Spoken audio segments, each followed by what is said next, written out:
A chilly start to the day out northeast of Riyadh as the cars gather before stage 9. So we kind of found a good pace on the top 10 there. I'm trying to learn from it and build from it. From this way, you need to really careful because you start to have the cut. Okay. Because now we are going south. Okay.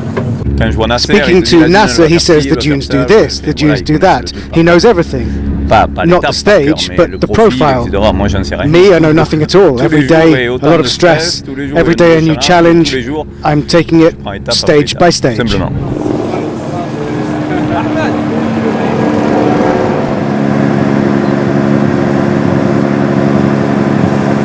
Even though there's big gaps in the overall now, there's still a long race to go. I mean, 6 days left is longer than most races you can find around the world, so there's still a lot of driving to do. So there's no backing off yet. There's no strategy, no clever plans. We just have to drive the car and get to the finish.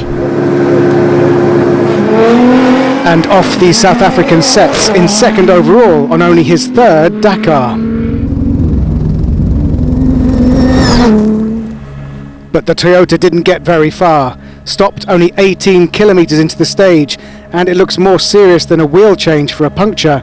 That rear end has damage, the diff and the suspension seems broken. Here is Estonian Dakar rookie Urvo Manama, dispatched to provide assistance. Yazid Al-Raji is already there. It's a remote service with all 3 Toyota crews mucking in to help. The oil cooler pipes are broken off on the rear oil cooler for the rear shaft. Helped by Yazid Al-Raji, with the Saudis' hopes of a good result over, he's in 17th, 5 hours back. Oil cooler at the top here. These 2 pipes broke off on the oil cooler. He can help physically as an extra pair of hands, but also by donating parts from his Hilux to Latigan's push for a podium. A really bad day for us. So yeah, a lot of mechanical trouble there. But yeah, really thankful for Yazid.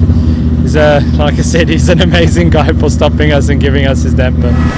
That stop cost Latigan over 40 minutes and drops him back to 4th overall. 2-time WRC champion, 3-time Dakar winner, Carlos Sainz is having a Dakar to forget.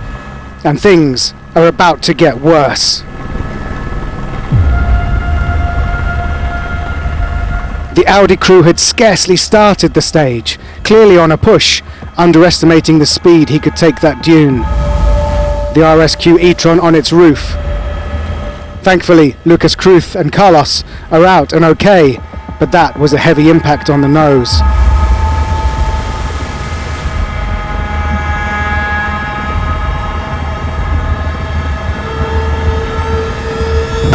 The car's back on 4 wheels, calling in assistance and helping avert further disaster.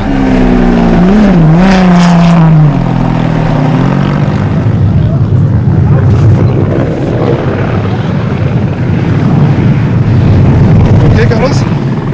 Yeah.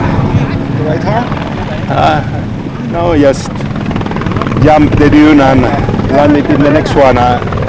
Roll, a little bit of pain at the moment. Alright.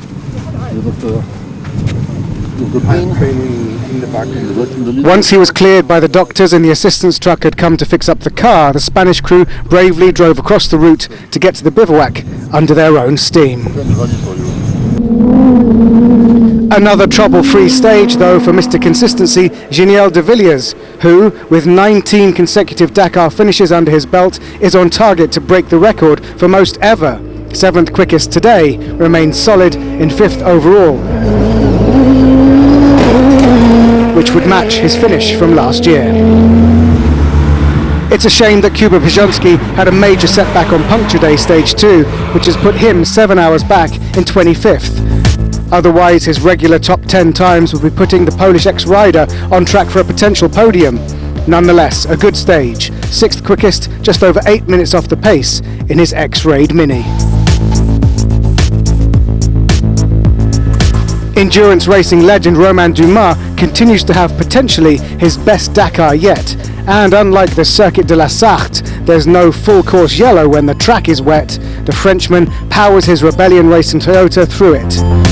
5th quickest on the stage and remains 6th overall.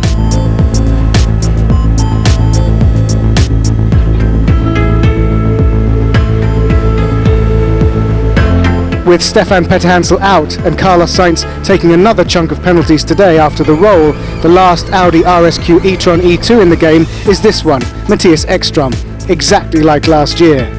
However, the Swedish master of all disciplines is himself pretty much out of contention, 7 hours back and 28th overall. Nonetheless, that's a 4th quickest time, only 5 minutes off the leading pace.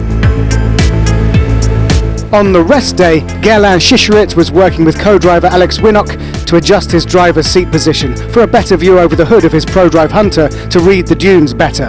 Another driver with a big deficit in the overall leaderboard, today their 3rd fastest, only 2 minutes off the pace. But it could have been a stage win.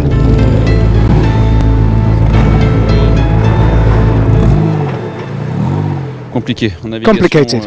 We made a massive error in navigation. Annoying. We were following the tracks. We weren't sure if we were going quick enough. We caught Seb, but he pulled away quicker than us. While we were looking for a long time, we got a puncture. There you go. A bit annoying. Another ProDrive Hunter, another crew with an overall deficit. This is Vaidotas Zala. Nonetheless, this crew's pace has been impressive. They were leading the stage times at one point. Ultimately, the Lithuanians post the 2nd quickest time on stage 9, much to the delight of their travelling fans.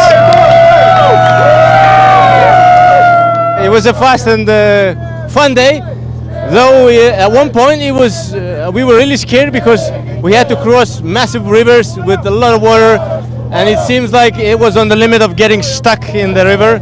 So we were happy to get through because we saw some spectator cars just stuck in these massive wadis of water. So that was unusual to see so much water in the desert. A moment of drama before the stage today. 9-time World Rally champion Sebastian Loeb stopped for a comfort break on the liaison to find the BRX Hunter wouldn't start. A slight scare, but with a bit of remote assistance, he and co-driver Fabien Lacan got to the start and got underway. That gave them a 2-minute 10-second penalty, but they won the stage by 3 minutes, enough to take the penalty and still get the stage win. Frenchman is clearly in full attack mode, leaving nothing on the table.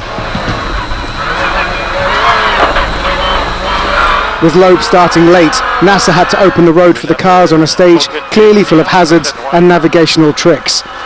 Also, it must be a concern that the sister Toyota Gazoo Racing Hilux of his teammate Latigan had such a serious mechanical problem.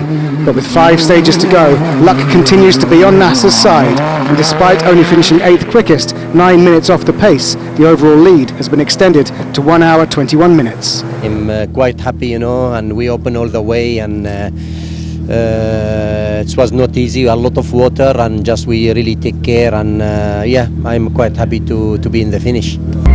A stage win for Sebastian Loeb, and BRX and ProDrive make history with their stage podium lockout. Ekstrom restoring some Audi faith in 4th. Lucas Moraes went 10th quickest, but with Latigan's troubles, the Brazilian rookie moves up to 2nd. Loeb's fight back continues into the podium positions. Alatia sits top in the World Rally Raid Championship leaderboard, a great start to the defence of his title.